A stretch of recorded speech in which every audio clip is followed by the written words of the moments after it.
to the co-main of the evening. George Merry, pipe on up, son, because we want to hear you for this one. It is the co-main.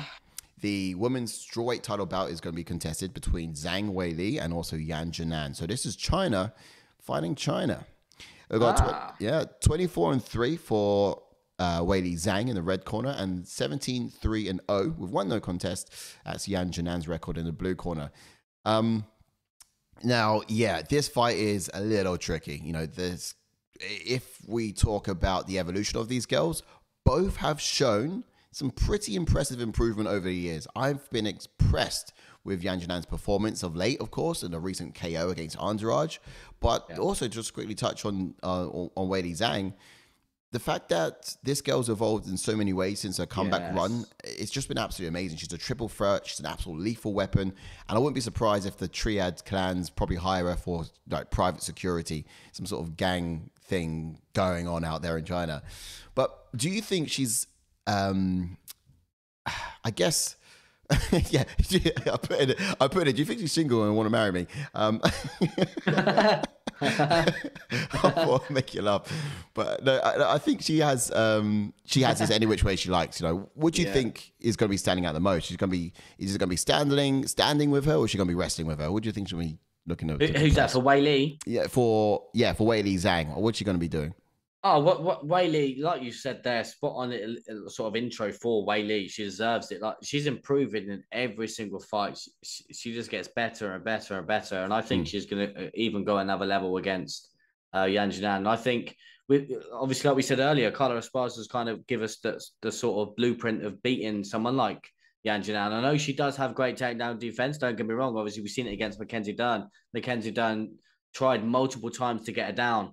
But I think just the strength and the ability from Weili is going to get Yan Jinan down. And I think it's going to be one of them where it could be a long-winded 5 rounds of Weili sitting on her, really. It can be. And the reason I ask you this question is because if you look at what Weili's done, you know, she's knocked out Joanna Jędrzejczyk. You know, she's submitted Carla Esparza, the Cookie Monster, like the wrestling queen of the division. And she's outclassed Lemos, you know, completely compromised her, hit her hard on the feet as well, put her on her ass. Like she's looking real good as of late. What is she going to do to Yan Jinan? You know, how is she going to be able to, in what way is she going to take it to her? I wonder. But I just see her taking her down. Not with ease, don't get me wrong. I could just see the blueprint's already been laid out before for this one. It has, and I think she's got that technique now. Obviously, if it was a couple of fights before this, it would probably be a wrong technique, and Yan Jinan would be able to defend the takedown, keep it on the feet. But again, it's not a bad thing if Yan Jinan stuffs the takedown, because Weili's amazing on her feet anyway. Yeah. So, but I just see Weili mixing it in and just being too quick-witted for her.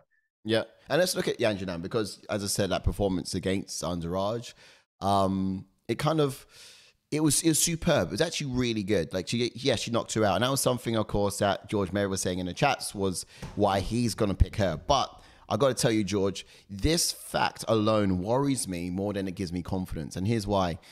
How many times do you, Ash, see fighters in the octagon knock out another fighter for like the first time? Or sort of really feel that power and then start chasing that same feeling for every subsequent fight thereafter. You know what I mean? That's actually a very, very good point. Yeah. So the thing is, Lemos realized all she had against Weili when she fought her was her power. That was the only kind of thing she could use. She was kind of stripped of using any other tool. Weili was just outclassing her everywhere. So when she started swinging really wildly, trying to open up these opportunities for the takedowns. Yes, so, that's true. It's just something I could probably see happening here with Yan as well, and it kind of makes the path to victory a little bit clear for me too. In that sense, I just think she's gonna get a bit hungry, wanting to land those hands. She knocked out Andrade. It's huge. No one does that. Andrade doesn't knocking out. No one saw that happening. Yeah, and I feel that's gonna go to her head. I think Yan Jinan's got the she does have the takedown offense. Don't get me wrong. She can take down any woman in the division, but again, I think Weili will again make it hard for her to take her down, and vice versa. I think if Weili goes for the takedown, maybe Yan Jinan's going to make it hard, but I just see a way that Weili will get her down and just wear on her. Yep. Yep, absolutely. I think, yeah, on the paper as well, it looks like Whaley does beat her everywhere. And, this is China versus China in this matchup. And, who would you choose? Well, speaking of China versus China, Yeah, speaking of which, Wales says China versus China. Who's having a Chinese for this, Bosh? do you know what? I think we should probably get some Chinese ordered in at that point of the fight as well. The comment's not coming up anymore. Yeah, comment. I had it. It did show. It did show. Oh, nice. Yeah. I quite like that idea. Yeah. China versus China. I'll have a number 32, please. Number 32. You know what I mean? George Murray sticking with it, says Yan by KO. Oh, yeah, he's shouting it now. He's like, it's going to happen. I'll have to shake your hand if it comes Young. in. Yeah, so will I. Hats off to you, mate. If that comes in, I'll tell you what, mate. Taylor Young says Zhang by woman handling. Yeah, exactly what we think is going to happen. Yeah. Wales says Whaley only lost to Rose Kryptonite. Yan lost to Marina Rodriguez and Carla Espada. Whaley should get this inside 3 rounds, says Wales. Yeah, I'd like to believe so, but I think it's mad that because when I first saw Whaley burst onto the scene, like you said, she was knocking everyone out, if you know what I mean, using her hands and things like that. And then she's evolved and now mixing in a game. And it's weird how I don't see her staying on her feet for long enough to do that, if you get what I mean, just because of the way she's evolved and the way she mixes everything in. Yeah. But you never know, she could catch her on the feet, but I don't know, because of the way Yan Janan's coming off of that finish of Entourage, I think that Whaley will get her down. Yeah. Yeah. That's safe. Yeah, there's no reason why not. Absolutely. I think it's probably one of the safest way to do it. And if she is swinging quite heavy, there'll be easy ways of doing it. Ideally, Yan Janan will fight long and keep this at distance for her benefit and her sake. But we'll get the gauges up and see what that looks like in terms of where the advantages lies between these two ladies. For striking, I will probably go Yan Janan with that. I would agree with you, yes. Just because that's kind of all she's going to have in this one, mainly. Grappling, okay, we know we'll go with Weili Zhang. Yeah. Power, I will go Weili Zhang Weili as well, yeah. I could go other way. Would you agree? You could go the other way. I would like to say Weili. Yeah. But has Yan Janan only KO'd... Something that's interesting about these two girls as well, if you look at their records, they are fairly similar. Only 2 losses in a whole streak. She's only got of one wins. KO in the UFC, and that was Entourage. That was yeah. But outside of the KFC, I got food in mind. Outside of the KFC, she had a lot of bangers. Yeah, she had a lot of seasoned fries. Yeah, she had a lot of combos. You know what I mean? I'll have that 32, please. So yeah, it's crazy, yeah. In the UFC, that's what I'm thinking. In the UFC, it's her first knockout in UFC. It's going to go to her head, and I feel that's probably going to play into Weili Zhang's game plan a little bit better. But yeah, power then will go with Zhang. But yeah, I would, because Yan Janan's only had one in the UFC, so she really has, yeah. Despite that just being underage, I think it's quite impressive. But, yes, no, that's it. Okay, and then speed. I'll probably go Janan. Speed for who? Sorry? Speed. I'll probably go Yan Janan on that one. Oh, no, they're both quick.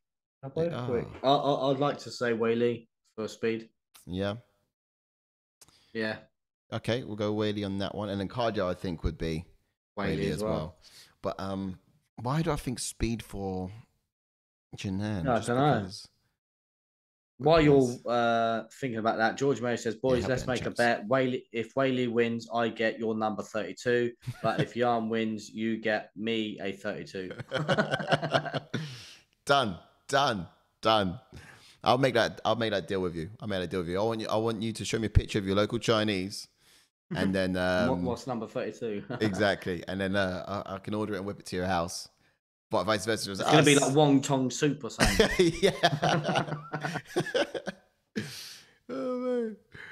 If it's us, then yeah, you got to go number 32.